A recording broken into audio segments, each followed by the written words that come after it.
근데 선생님, 이 사이코 드라마를 어떤 사람이 받아야 되나요? 사실 사이코 드라마는 어느 누구라도 네. 다 원하신다면 누구라도 참여하실 수 있고요. 네. 누구에게든 도움이 됩니다.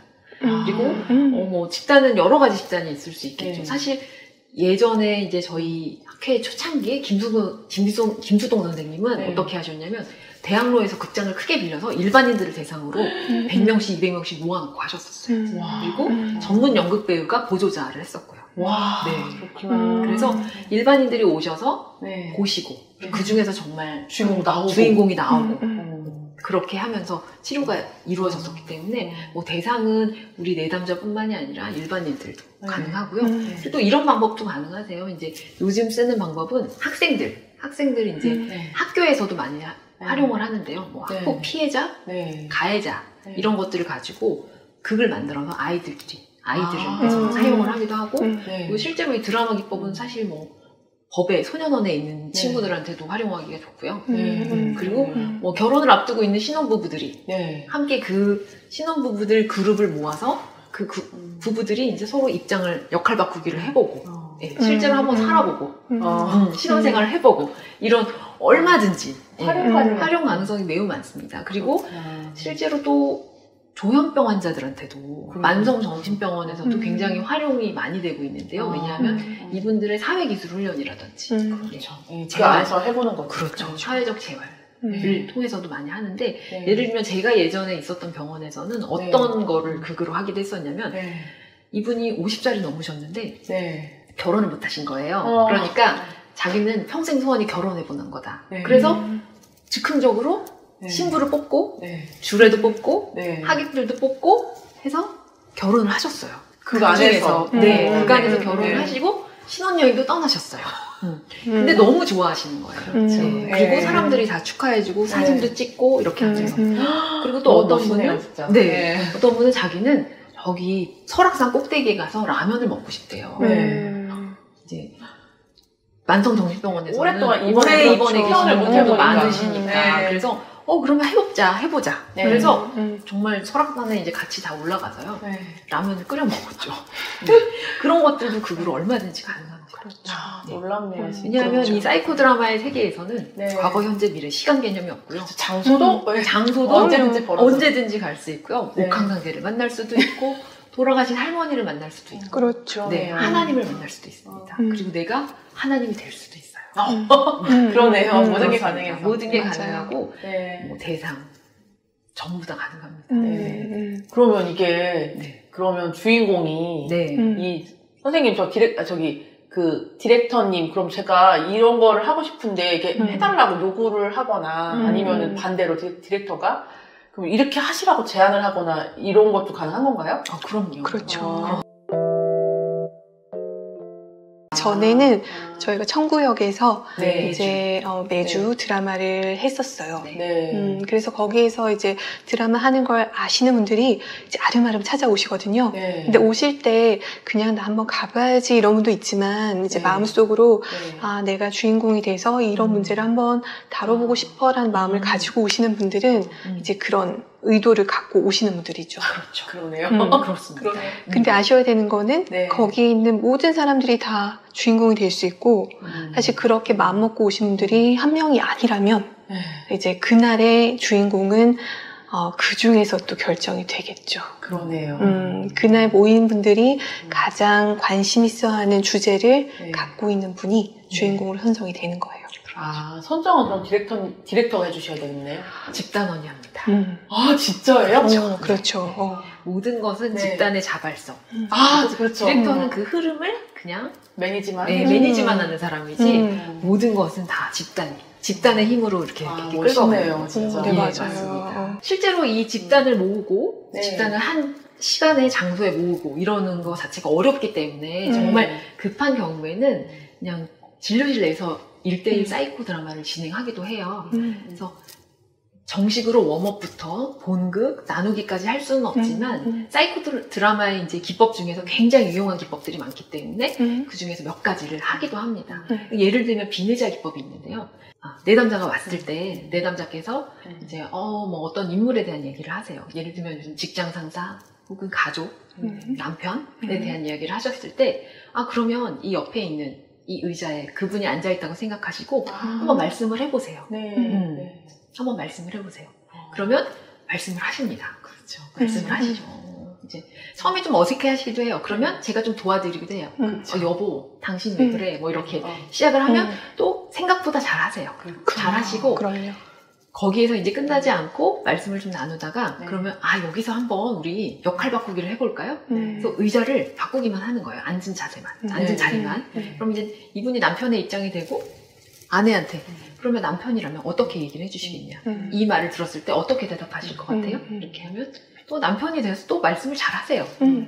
그러면 약간 묘한 기분이 느껴지신다고 그쵸. 하세요. 맞아요. 그래서 이럴 수 있겠네요. 이렇게 생각할 수도 있겠네요. 그렇죠. 이런 것들에 대한 또 통찰이 생기시거든요. 그렇죠. 그래서 이런 식으로 간단하게 진행을 하기도 하고요. 그리고 또 이제 화가 많이 나신 분, 특히 우리 어머님들, 중년 어머님들 너무너무 화가 많으시잖아요.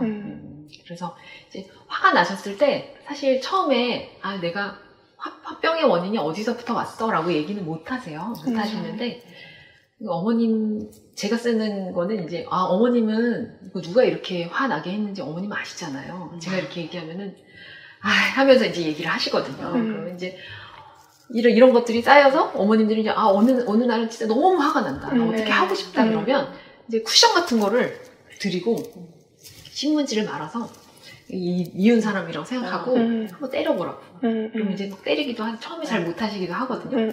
이제 일단 막 때리세요. 때리고. 때려면 이제 감정이 올라오죠. 그렇죠. 이제 때리시고. 근데 뭐 이게 어차피 소리만 짝짝 나지 타격감만 있지 사실 정말 아프진 않거든요. 신문지고 쿠션이니까. 근데 일단 때려주고 나서 그다음에 이제 마음 좀 풀리셨냐고. 그럼 마음 풀렸다고 조금 그랬다고. 그러면은 보니까 좀 어떠냐고. 쿠션 얘 보니까 좀 어때요? 그러면 그러니까 이게 왼수지만 불쌍하지만 미워도 내가 어떻게 해야지 이러면은 그러면 좀 이렇게 아플 테니까 조금 이렇게 쓰다듬어 줄 수 있으시겠냐고. 그러면 이렇게 쓰다듬어 주기도 하고 좀 안아주기도 하세요. 이제 그런 와중에서 자기 나름대로 또 하고 화해와 용서까지도 조금 진행이 되거든요. 근데 이 과정을 안 하면 또 집에 가서 굉장히 죄책감에 시달리기도 하세요. 내가 그렇게 때렸는데. 그렇죠. 내가 막 정말 그렇게 때렸어. 이렇게 하시기도 하거든요. 그래서 꼭 그 과정을 합니다. 수습을 시켜서 보내드려요. 그렇죠. 무조건 수습을 해야죠. 그래서 굉장히 유용한 기법들이 굉장히 많아요. 그리고 이제 말씀을 하시기에 좀 저항을 보이시는 경우에 이렇게 비니자나 이런 거를 하면 굉장히 좋고요. 그리고 아주 간단하게 뭐 인형이나 동전 같은 걸 쓰기도 하거든요. 그렇죠. 그냥 이 인형이나 동전 같은 거를 놓고 동전에서 뭐 이 사람이 어떻게 얘기하고 이제 그거 가지고 이제 서로 혼자서 그걸 하시는 거예요. 그렇죠. 진료실 내에서. 그러네요. 특히 이제 청소년들 같은 경우는 잘하시는데. 잘 하거든요. 잘 하거든요. 그래서 진료실 내에서 1:1 사이코 드라마도 아주 쏠쏠하게 잘 사용하고 있습니다. 네. 하시면서 이제 기법 얘기가 막 나오고 있는데요. 기법 조금 더 설명 두 분 해주실 수 있을까요? 네. 사이코 드라마에서 굉장히 유용한 기법들이 많습니다. 그리고 실제로 사이코 드라마에서 시작이 된 건데 이제 타 학파에서 아니면 타 치료법에서 좀 갖다가 쓰시는 게 굉장히 많아요. 굉장히 많습니다. 특히 게슈탈 치료 같은 데서 비니자를 갖다 쓰시거든요. 하지만 원조는 전부 사이코 드라마에서 온 겁니다. 그런데 이제 가장 일반적으로 가장 많이 쓰는 것이 이제 비니자 기법. 아까 말씀드린. 그래서 비니자라면 말 그대로 비니자죠. 빈 의자에 대고 내가 지금 떠오르는 인물에 대해서 한번 거기 앉아있다고 생각하고 얘기해 보세요. 라든지. 그래서 상상하게 하는 겁니다. 이게 비니자 기법이고요. 두 번째로 많이 쓰는 기법이 역할 바꾸기죠. 이건 정말 핵심입니다. 그래서 내가 그 사람이 되어보는 거. 그래서 역할 바꾸기는 그렇게 되고요. 그리고 세 번째로 중요한 그 기법 중에 하나가 더블인데요. 더블은 이제 그 내담자의 이제 또 다른 내가 돼서 말을 하는 거죠. 그 더블은 디렉터가 하기도 하고요. 아니면 이제 보조자가 하기도 하죠.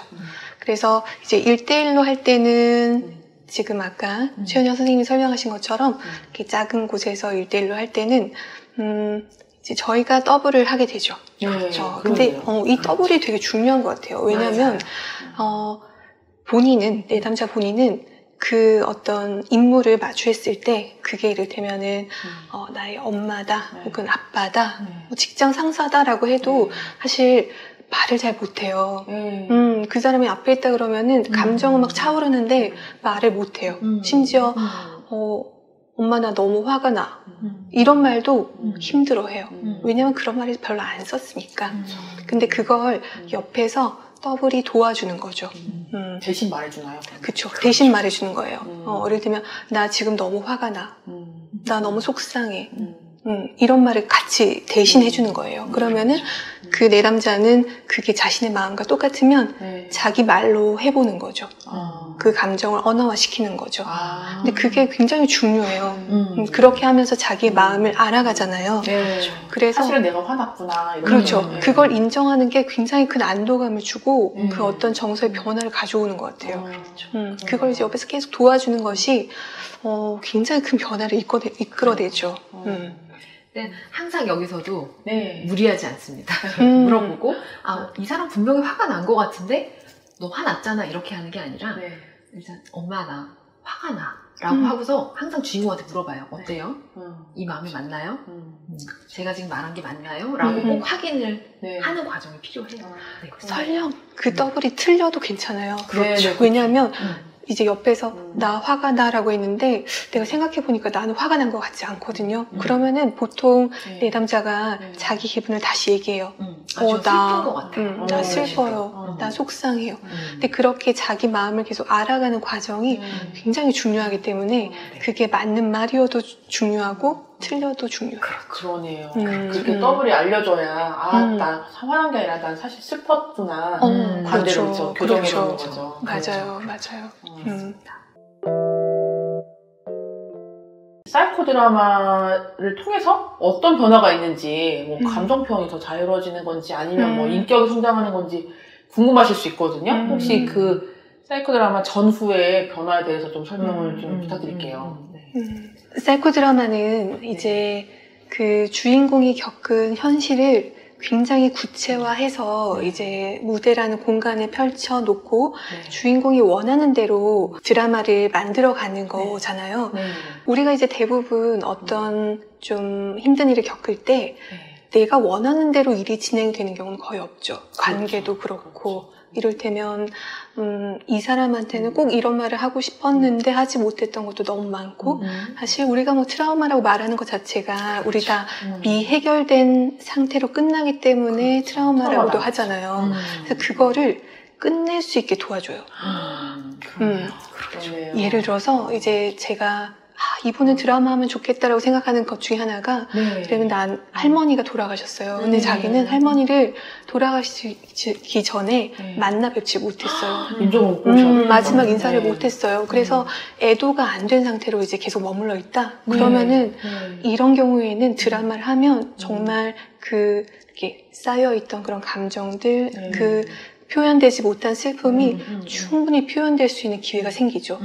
예를 들어서 이제 할머니가 이제 저기 계시는 것처럼 이제 주인공이 원하는 대로 할머니를 이렇게 만들어 놓고 그 할머니와 이제 마주하게 하고 그리고 할머니한테 이제 예를 들면 손도 잡고 싶었을 수도 있고 할머니를 이렇게 만져보고 싶었을 수도 있고 할머니한테 할머니 너무 그동안 너무 고마웠어요. 감사했어요. 우리 함께 해서 저는 너무나 그쵸. 뭐라고 해야 될까? 이 얘기를 듣는데 저는 벌써 막 눈이 뜨거워지는 느낌이 막 그러니까요. 그쵸. 저희 막 할머니 생각나잖아요. 이제 그런 것들을 가능하게 해주니까 그런 어떤 그리고 저희가 잉여 현신이라고 하거든요. 그런 어떤 순간에 만들어주면 그것 자체가 이제 그 사람의 어떤 트라우마를 결국은 해결하게 해준다. 트라우마를 매듭짓게 해준다. 저는 그렇게 생각이 돼요. 중요한 것은 그게 주인공이 원하는 방식대로. 주인공이 하지 못했던 것을 하게 하고 아니면 주인공이 했는데 제대로 못했던 거를 다시 하게 해주고 그런 것들이 굉장히 중요한 치료적인 기전이 될 수 있겠습니다. 맞아. 제 바람은 이런 드라마가 좀 더 활성화가 돼서 이런 그러니까 디렉터도 정말 많이 생겨야 되고요. 그래서 여기저기에 어떻게 보면 평생 내가 언제든 갈 수 있는 곳이 있다라는 그런 희망을 좀 이렇게 전해드리고 싶은 그런 네. 소망이 있어요. 사실 제 소원 중에 하나가 네. 제가 여기 개원하고 얼마 이제 100일도 안 된 네. 뒤집기도 못한 네. 신생아이지만 네. 이제 제 환자의 거의 80%가 20대에서 40대, 거의 20대이시거든요. 그리고 이 근처에 이제 워낙 대학교가 많아요. 워낙 대학교가 많은데 느끼는 게 요즘 젊은이들이 정말 사는 게 힘들구나. 우리 때랑 비교도 할 수가 없구나. 그리고 너무너무 열심히 사는데 그 열심히 사는 거에 비해서 돌아오는 게 너무 없구나. 그래서 정말 이 친구들이 지칠 수밖에 없겠다. 그런 마음들이 많이 들고, 또 여기 보면은 본가가 이제 지방에 있고 혼자 자취하는 친구들이 굉장히 많아요. 근데 많이 외로워하고 정말 너무 지지 집단이 없다는 생각이 많이 들거든요. 그래서 저희 꿈은 제가 이제 열심히 해서 이제 좋은 장소를 하나 마련해서 이 학생들을 위해서 드라마를 매주 혹은 매일 좀 진행을 할 수 있는 장소를 마련해 보는 것이 저희 꿈이고요. 그래서 이제 그때 최지연 선생님이랑 같이 하면서 드라마도 하고, 그러니까 어떤 청년들을 위한 어떤 문화 복합 공간 같은 거를 좀 만들고 싶어요. 그래서 낮에는 진료 보고 그 저녁 때는 와서 이제 7시 이후로는 뭐 요가도 하고 캘리그래피도 배우고 드라마도 하고 서로 이제 그 안에서 친구들도 만나고. 그래서 언제라도 와서 좀 쉴 수 있고 위로받을 수 있고 그냥 편안하게 있을 수 있는 그런 젊은이들을 위한 공간을 좀 만들고 싶다는 꿈이 갑자기 급하게 생겼습니다. 지지합니다. 네.